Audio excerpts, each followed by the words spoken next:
नमस्कार, मैं हूँ मृणाल यादव और आज हम आए हैं पापा के दूसरे सर यानी कि जिंदगी सर के पास। तो ये है उनका घर और अब हम अंदर जाएंगे और उनसे कुछ बातें करेंगे।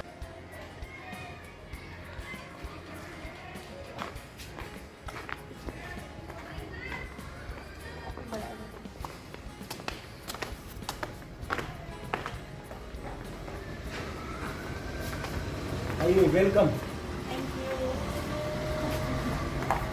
थैंक आइए।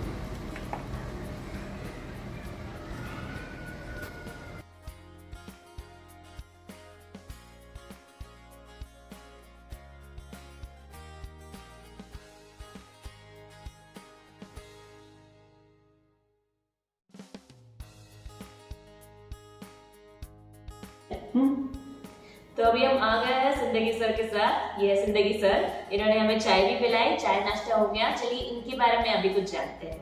तो ये ऐसे पहले आर्ट टीचर है जो प्रिंसिपल भी थे और प्रिंसिपल बन के रिटायर हुए हैं। इससे पहले आज तक की हिस्ट्री में कभी भी कोई आर्ट टीचर को प्रिंसिपल नहीं बनाया गया है। तो इनकी इतनी बड़ी ग्रेटनेस की सारे सीक्रेट्स अभी हम इनसे बातें करते हुए सब जान लेंगे। नमस्कार सर, कैसे हैं आप? नमस्कार, बढ़िया। एक आर्टिस्ट होने का सफर आपका कहाँ से शुरू हुआ? आर्टिस्ट होने का हमारे घराने में तो कोई आर्टिस्ट नहीं है, सब व्यापार लोग हैं। खाली मुझे बचपन से इसका थोड़ा सा शौक था। उसी शौक से मैं आगे बढ़ते 11वीं तक, 11वीं में भी ड्राइंग का ये लिया, फिर बाद में वो पेंटिंग बनाने की शुरुआत। तो आपको आर्ट किसने सिखाया? आपको आर्ट किसने सिखाया? आर्टिस्ट यानी कि ड्राइंग टीचर जी जब थे हाई स्कूल में, उसने बोला तू जो अच्छा काम कर रहे है इसे तू अच्छा होते जा। 11वीं में पूछते हैं आप आगे क्या करने वाले हैं। शाह सर बोलकर हमारे स्कूल टीचर थे, वो प्रिंसिपल, वो बोले सर जिंदगी तू क्या बनने वाला है? मैं बोला एक तो बढ़िया आर्टिस्ट तो बनूंगा, मैं तो अच्छा टीचर आर्ट टीचर बनूंगा। दोनों एक ही साथ हो गए। उसमें भी बहुत स्ट्रगल हो गए, इतना स्ट्रगल हो गए कि बस पूछना मत।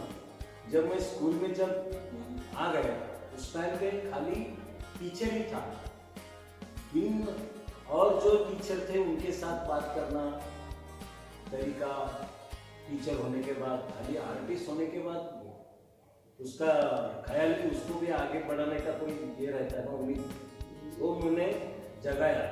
फिर बाद में करते फिर स्कूल पढ़ाते कॉलेज किया, जे स्कूल ऑफ आर्ट, अभिनव कला महाविद्यालय। ये करते हुए भी अपने को टीचर को हेडमास्टर नहीं बना के आर्ट टीचर को, उसी के साथ भी झगड़ा किया गवर्नमेंट के साथ। गवर्नमेंट को बोला मैंने, उस टाइम पे वो पार्वती भाई मलगोंडा बोलकर वो शिक्षण राज्य मंत्री थे, वो हमारे सोलापुर के थे। उसने बोला अरे जिंदगी तुझे क्या चाहिए? नहीं, मुझे हेडमास्टर होने के लिए उम्मीद है, इसके लिए वो हमको हेडमास्टर का ये बना के दे विधानसभा में। उसने बोले हेडमास्टर होने का तो बीए करो। मैं बीए करने का तो मैं आर्ट टीचर कैसा हूँ। उसी टाइम पे वो मिनिस्टर्स के साथ बोला, उनको 2-3 प्रोग्राम में बुलाया था मैंने। उन्हें बोले आपको बीए करो, ये करो। मैं तो बीए नहीं करूँगा, एमए ही नहीं करूँगा, आर्ट टीचर हूँ, आर्ट में कुछ बोलो तो मैं करूँगा। फिर बाद में उन्हें 1986 में उसको विधानसभा में पास करके 25 नवंबर 1988 को उस टाइम पे दिया, जब तक drawing teacher, am art master, GDR, DPA ये करे तो जीडीआर डीपीए बनाए तो पढ़ने के बाद वो ड्राइंग टीचर हो सकते हैं। उसी टाइम पे मैं कॉलेज में था, तो उसका मुझे ध्यान में था। फिर बाद में जब सर्विस करते पिछले 5-6 साल में पर्यवेक्षक और हेडमास्टर बन के आ रहे हैं। अच्छा मुझे भी और मेरे स्टूडेंट जो है उनको भी बहुत बढ़िया लगा, एक अपने टीचर, ड्राइंग टीचर, हेडमास्टर बन गए। अक्सर आपके ज़माने में ऐसा दौर था कि बहुत लिमिटेड करियर थे, ज़्यादा लोग तो डॉक्टर इंजीनियर के ऊपर फोकस करते थे। तो आपके आपके पास घर की ओर से कभी दबाव नहीं आया जब आपने डिसाइड किया कि आर्टिस्ट बनना है? मेरे माता पिताजी जो बचपन से गुजरे, मैंने हमारे काका के पास रहता था।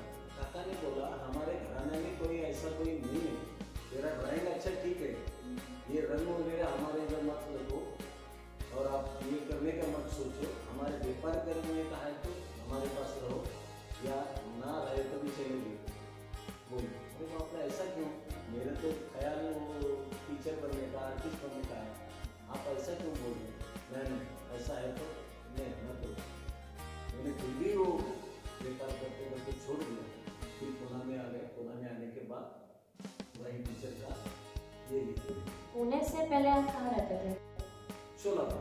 और सोलापुर में पुणे में कौन सी एज में आए? कौन सी उम्र में आए थे?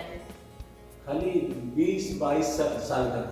तभी आप कमाते थे या बस पढ़ाई कर रहे थे? खाली पढ़ाई कर रहा था, काम करते करते थोड़ा बहुत काम करते फिर पढ़ाई करते, हॉस्टल में रहते। तो आपको आपके ड्राइंग का जो सामान लेना होता था उसके लिए आप खर्चे कैसे मैनेज करते थे? घर से तो नहीं मिलता होगा।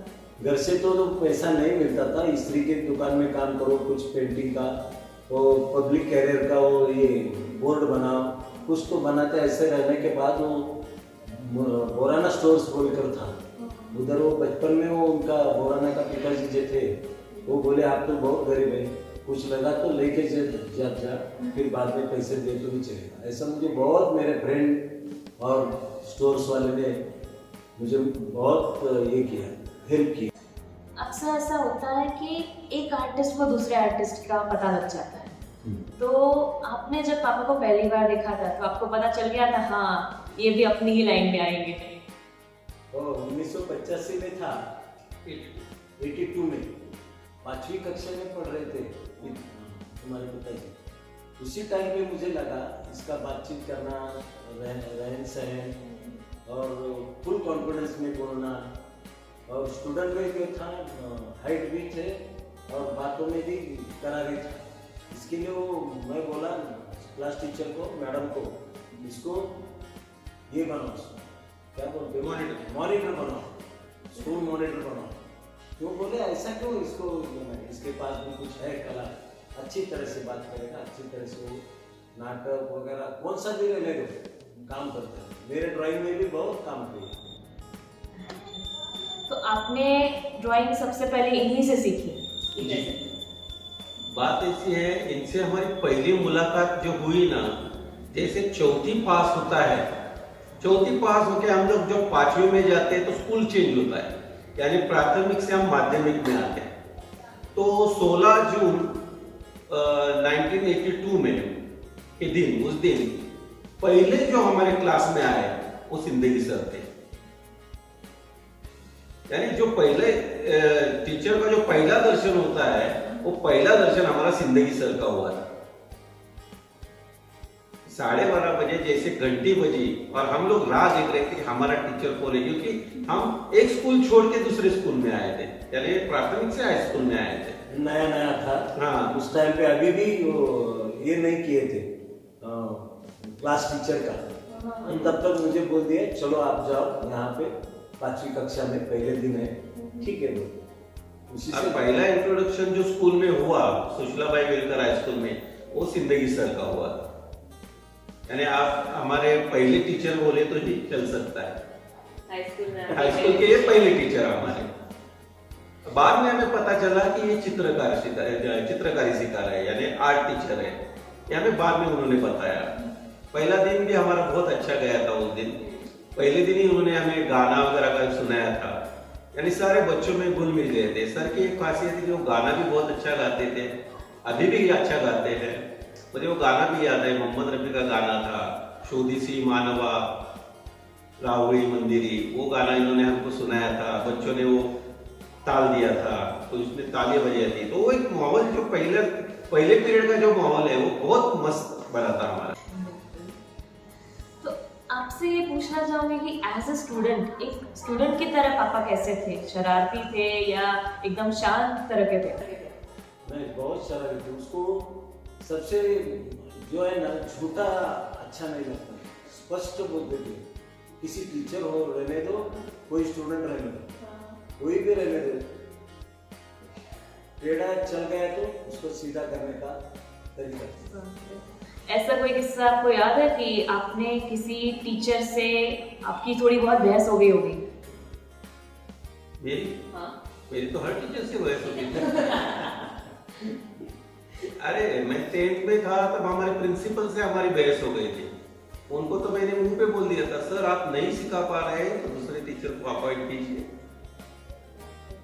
उस टाइम पे आपके खिलाफ कोई एक्शन नहीं हुए? नहीं, वो हंसने लगे कि ऐसे बोलने में कि हिम्मत करने वाला भी कोई है हमारे स्कूल में। बाकी सब बच्चे चुपचाप बैठते थे क्योंकि हेड मास्टर है ना, इनके साथ कैसा बात करने का डर थे। क्योंकि बात ऐसी थी, हमारे जो प्रिंसिपल थे उनको हमें पढ़ाने के अलावा और बहुत सारे काम थे, तो वो हमें टाइम नहीं दे पा रहे थे पढ़ाने के लिए। और मेन मैथ्स सब्जेक्ट उन्होंने लिया। अभी मैथ्स में वही होता है, अगर मैथ्स का टीचर ही अगर क्लास में नहीं आए तो बच्चे क्या मैथ्स सीखेंगे।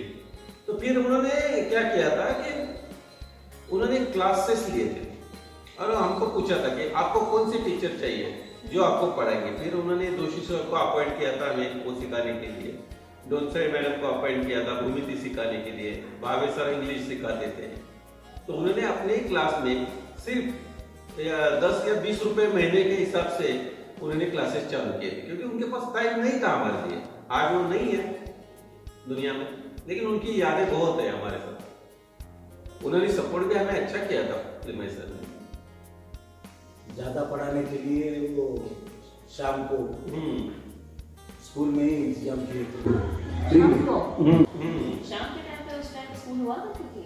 नहीं, बात ऐसी थी, मैं उस टाइम में मॉनिटर था क्लास का 10th में। तो मैं मॉनिटर था तो मुझे सब बच्चों की फिक्र रहती थी। और उस टाइम हमने तय किया था कि हमारा 100% रिजल्ट लाना ही है, और उन्होंने वो जिम्मेदारी मेरे ऊपर दी थी।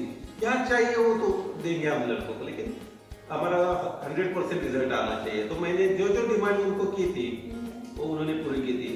और 88 में क्या हुआ था, सिंदगी सर और हमारी बोधवड़कर मैडम है, उन्होंने एक आर्ट, क्या बोलते हैं उसको, कैंपस, हाँ आर्ट कैंप बिठाया था स्कूल में, सम्मेलन, आर्ट सम्मेलन बोले या कला सम्मेलन। तो उसमें बच्चों को जो मैं आज कर रहा हूँ वो सिंदगी सर और बोधवड़कर मैडम की वजह से, क्योंकि उन्होंने उस टाइम पे हमारी अगर आर्ट गैलरी नहीं ली होती तो आज मैं ना तो मिट्टी का काम सीखता था, ना पगड़ी का काम, ना पगड़ी का आता था।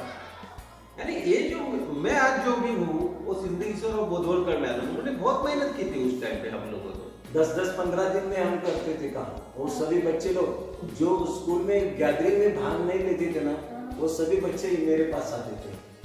वो क्लास के 10 5वीं के 10, छठा के 10 और 7वीं के 10 बच्चे, उनको सब उनके पास जो कुछ कला है वो सीखने के लिए बोला था। वो मिट्टी से बनाते, पत्थर पे बनाते थे। घर में जो पारंपरिक घर में जो कला है उनके घर में कांच के काम करने का और सब्जी से काम करने का और बिस्किट वगैरह लगा के कुछ काम करने का, इसी के साथ बहुत मैंने नया हजारों कलाकृति बनाई बच्चे ने बहुत। और ये सब आप स्कूल में करते थे लेक्चर्स के अलावा? लेक्चर के अलावा।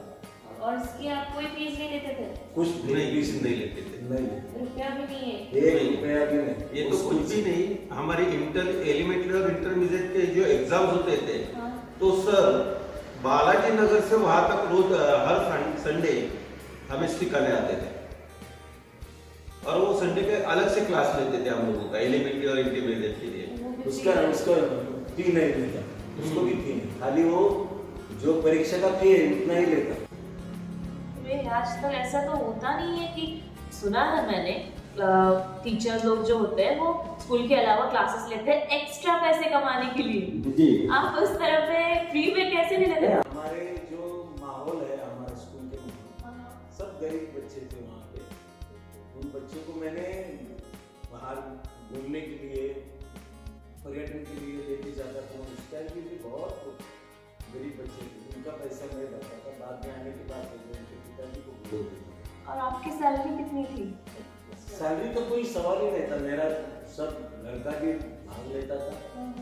और मुझे जो है ना, मैंने तो डबल इनकम वाला कुछ काम नहीं किया उस टाइम। खाली बच्चे को पढ़ाने का मेरा जो है था ना इमेज, अच्छी तरह से पढ़ाने का बच्चों। आज मुझे पहचानने वाले ज़्यादा से ज़्यादा स्कूल के बच्चे बहुत, ये मेरा भाग्य है। नाम बहुत कमाया, इज्जत बहुत कमाई और इसके साथ साथ इन्होंने पैसे भी बहुत कमाए। क्योंकि इससे ना एक्चुअली कहा जाता है कि दिल बड़ा होना चाहिए, तो ये इनके बड़े दिल का परिणाम बड़ा वाला। एक्चुअली शॉकिंग है कि आपने इतना सब कैसे कमा लिया, सब कुछ फ्री में करते थे और काफी जैसे आपने बताया लो जगह से आए हो, बहुत ही गरीबी से उठ के आए हो और वो भी अपने दम पे आए हो, तो इतना सब कब कमा रहे हो? ये कमाने के कैसा कमाया, एक तो टीचर था उस टाइम पे, इतना मेरा ड्राइंग बहुत अच्छा नहीं था, लेकिन बच्चे को सिखाने के लिए जो कोई भी था वो मेरे पास था। आर्टिस्ट बोलकर कुछ ज्यादा काम नहीं किया था। फिर मैंने पार्ट टाइम में जगह बेचने का, ये करने का, उसका एजेंसी का काम करता था, इसमें थोड़ा बहुत पैसा मिल गया। फिर बाद में ये बहुत कुछ कमाया, इसके लिए इतना बढ़िया बंगला हो गया।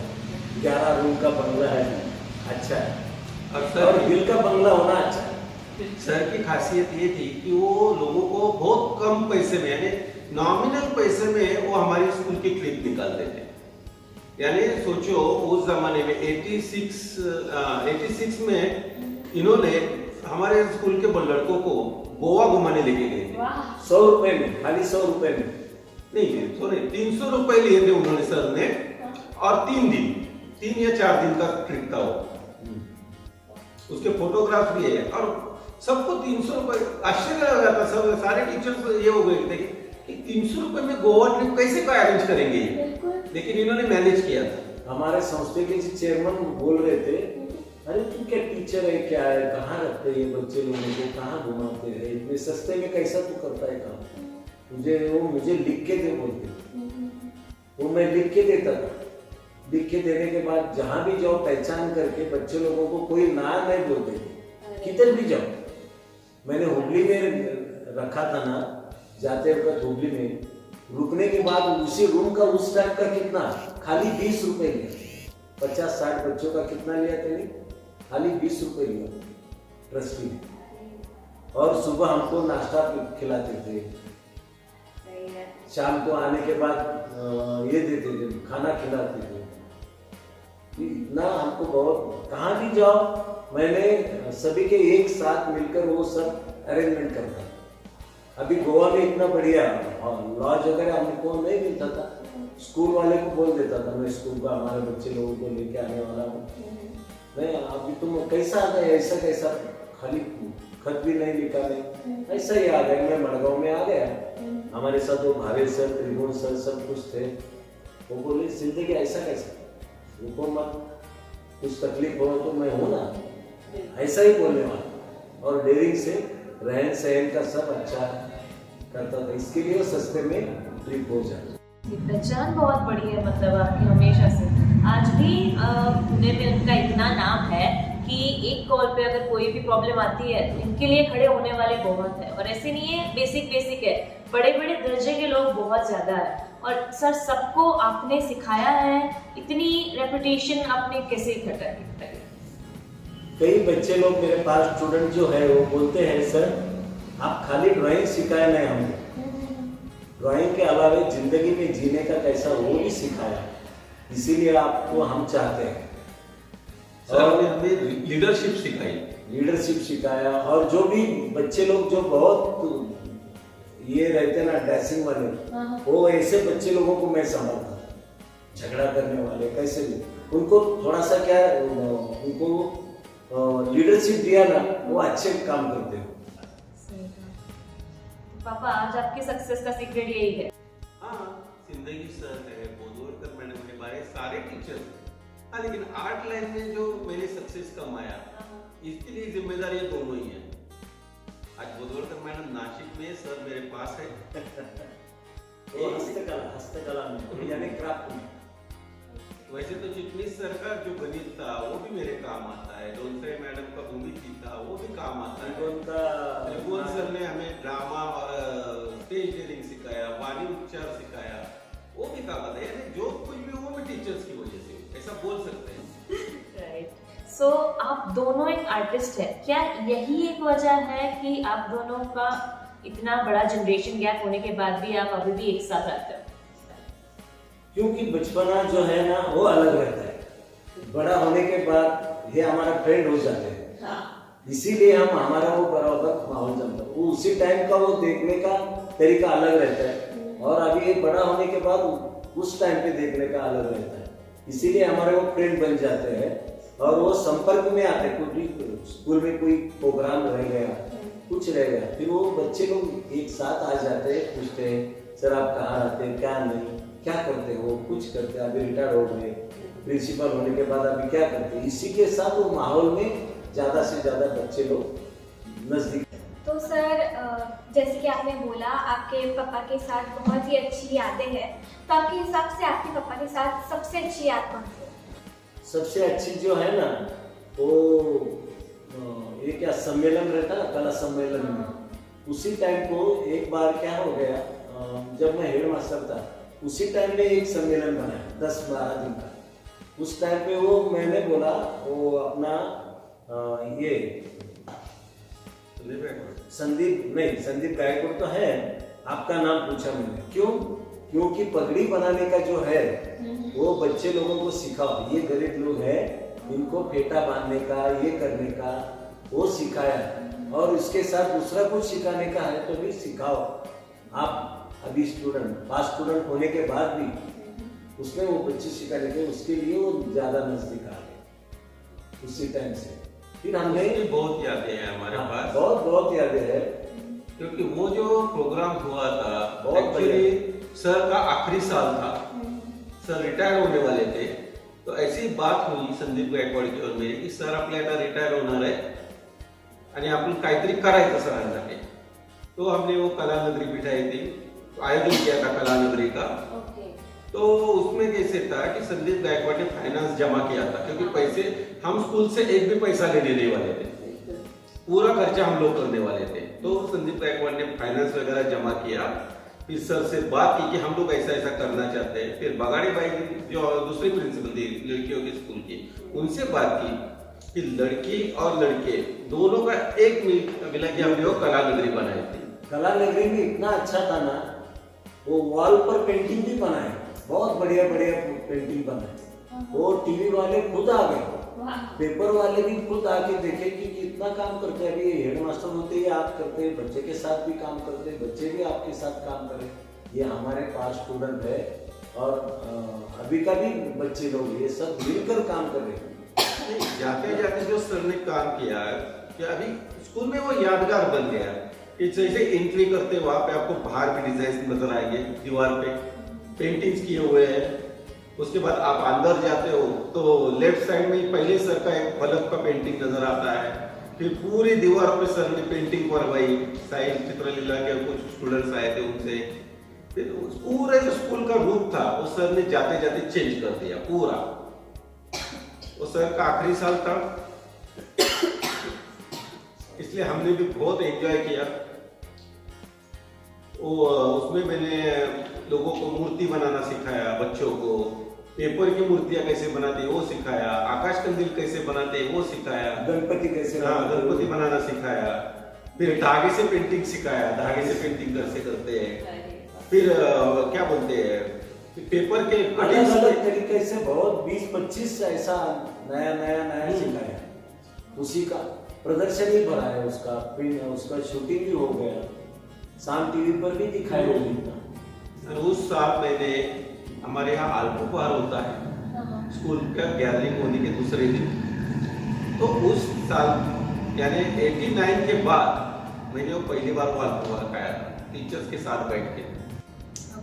तो मुझे आपने जितने भी पेंटिंग्स किया, सॉरी आदर्श विद्यालय में जितने भी पेंटिंग्स है वो सारी आपने बनाई है सर? हाँ सब मैंने खुद। किसी दिन अगर आप सब लोग पुणे में हो या नहीं हो तो पुणे में आइए, आदर्श विद्यालय जाइए, आपको सर की पेंटिंग्स का लाइव नमूना देखने मिले। पूरी वॉल्स इन्होंने पेंटिंग की है, क्या बात है। और पापा मुझे मैंने सुना है कि आप लोग की कोई कंसेप्ट है, आप लोग हर साल स्कूल में जाते हो और ऐसा ही एग्जीबिशन या कोई तो प्रोग्राम कंसेप्ट कुछ तो है आपका, उसके बारे में आप कुछ बता सकते हैं? बात ऐसी है कि हमारे स्टूडेंट्स लोग जो अलग अलग हो गए हैं, 26 जनवरी को हम लोग एक साथ जमा होते हैं, छोटा सा प्रोग्राम रखते हैं एंटरटेनमेंट के लिए, सारे टीचर्स भी आ जाते हैं, उसमें सर भी रहते हैं, फिर कुछ संदेश देना होता है, तो उस 26 जनवरी को हम लोगों को पता चलता है कि बाबा कौन क्या कर रहा है। सर का गाना भी होता है। अभी देखो रिटायरमेंट में क्या कर रहा हूँ मैं, कोविड में इतना तकलीफ हो गया, मुझे भी कोविड हुआ था ना अभी 2020 को, उसी टाइम पे घर पे बैठ कर मैं इतना ये हो गया क्वारंटाइन होने के बाद, 20-25 दिन घर से बाहर नहीं, कोई नजदीक आने वाला नहीं, कोई ये करने वाला नहीं। फिर मैंने सोचा थोड़ा बहुत अपने पर ड्राइंग करने का जो इरादा है वो रह गया था, अभी देखेंगे थोड़ा प्रैक्टिस करते करते करते ब्लैक एंड व्हाइट बनाता था, फिर वो बनाता था, बनते बनते बनते वो चारकोल से बनाया, पेंसिल से बनाया, कलर में नहीं बनाता। अच्छा, ये अभी आपने बनाया है? अभी ये 7,500 है। कितने? 7,500। रोजाना 4 बनाता हूँ। ये देखिए इस तरह से ऐसे सर ने 7,500 पेंटिंग्स अलग अलग बनाए हुए हैं। इसमें कॉपी नहीं, कुछ नहीं, ये सब मेमोरी से बना है। ये सारे यूनिक है, एक के एक यूनिक है, एक जैसा दूसरा नहीं है, सारी पेंटिंग्स अलग-अलग है, अलग अलग है। बहुत ही और खाली पेंटिंग ही नहीं, मैंने कविता बनाया दिवाली के, इसमें कविता लिखी है, कविता लिखा है वो, और पेपर में तो बहुत आ गए, 250-300 तो मेरा छोटे छोटे छोटे ये आ गए, क्या बोलते हो, आर्टिकल्स आ गए गले के साथ। और दूसरा अभी 10 दिसंबर को मैंने भाषा पर, मराठी भाषा बहुत अलग है सभी से ही, व्याकरण बहुत कठिनाई है, उसी पर मैंने 10-12 पुस्तक बड़े लोगों का लेकर वो उसमें एक साथ बनाया, उसका भाषा अध्यापन शास्त्र का किताब निकाला मैं। आज तक 10 किताब हो गए। वाह, 10 किताब। 10 किताबें सर ने अभी तक लिखी हुई है। आपके 10 किताबें पब्लिश है? जी, वो भी मराठी में। मुझे पहले जब स्कूल में आए तो मराठी नहीं आता था। और वो सारी जो बुक्स है वो पापा ने खरीदी है, हमारे घर में लाइब्रेरी में अभी भी रखी। हाँ।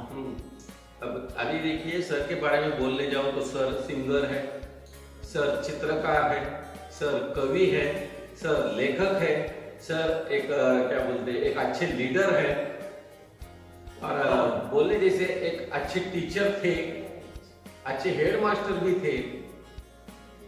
और मुझे कला विषय से इतना गर्व था कि मैंने पुणे में कला भवन बनाया, 1000 स्क्वायर फुट का नई पेट में हमारा कला भवन है, वो भी मैंने जिद से बनाया कि हमारा भी एक ऑफिस होना बनता है कला टीचर लोगों के लिए। दूसरा हेडमास्टर बनाने का वो भी माहौल में सब लीडरशिप करते करते करते वो भी अपने क्या बोलते हो परिपत्रक निकाला, गवर्नमेंट से निकाला है। अभी इतने हमारे ड्राइंग टीचर है, वो अभी हेडमास्टर हो गए, ड्राइंग टीचर और पीटी टीचर दोनों हो गए। गर्व से कहने के लिए मुझे बहुत अच्छा लगता है, मैं तो इससे पहले कभी ड्राइंग टीचर और पीटी टीचर को हेडमास्टर बनते नहीं देखे। तो सर अभी पापा इतने बड़े बन चुके हैं, इतने बड़े आर्टिस्ट बन चुके हैं, सिर्फ आपकी वजह से उन्होंने आपसे बहुत कुछ सीखा है, और आप सारे टीचर्स की जो कला है पापा के अंदर आई है वो हम लोगों के अंदर भी आई है थोड़ी तो क्या आपको पापा में प्राउड होता है, क्योंकि आपने उन्हें स्टार्टिंग से अभी तक ग्रो करते हुए देखा है, क्या आपको उन पर प्राउड होता है? प्राउड होता है, मैंने लिखा है भी कि मेरा स्टूडेंट जो है ना, आप कितना काम करते हैं, वो तंत्रज्ञान में भी बहुत बढ़िया है, शूटिंग में भी है, पेंटिंग में भी है, ड्राइंग में भी है, ड्रामा में भी है, हाँ सभी में इतना काम करते हैं। और 82 तक ये बनाते पगड़ी नमूना कितने गर्व से कहना है, एक कला के बाद, एक कला रहने के बाद उसके बाद 100 कला आ जाता है। सही। अभी नया जो स्कूल ये आने वाला है ना, उसमें मैंने लिखा है एक कला आने के बाद उसको, अभी जो लोगों को नौकरी नहीं मिलता, वो नहीं मिलता, ये जो चल रहा है ना, एक कला रहने दो, उसके साथ 100 काम मिल जाता है। 100 अलग अलग तरीके, आर्किटेक्चर हो, डिजाइनर हो, इंजीनियर हो, कंप्यूटर के अलग अलग रहने दो, कार्टून हो, अलग अलग तरह से मैंने वो लिखा है। 5 का लिखा है वो भी, तो मानव संसाधन मंत्री उनको इंग्लिश में करके मैं भेज देने। आप कितने साल तक टीचर है? मैं 37 years। कितनी सर के साथ ही आए थे? तो आप जब खुद को इंट्रोड्यूस करते हो तो एज अ टीचर इंट्रोड्यूस करते हो या एज अ आर्टिस्ट? टीचर्स पहले दोनों एक ही साथ में मैम में नहीं बैठता, पहला टीचर फिर बाद में आर्टिस्ट। अच्छा। पहले जिंदगी सर, हाँ, फिर मल्लिकार्जुन जिंदगी, फिर अभी आर्टिस्ट। क्योंकि आर्टिस्ट बना तो वो टीचर अच्छा नहीं बन सकता, पहला टीचर अच्छा बनो, फिर बाद में आर्टिस्ट अच्छा बन सकता।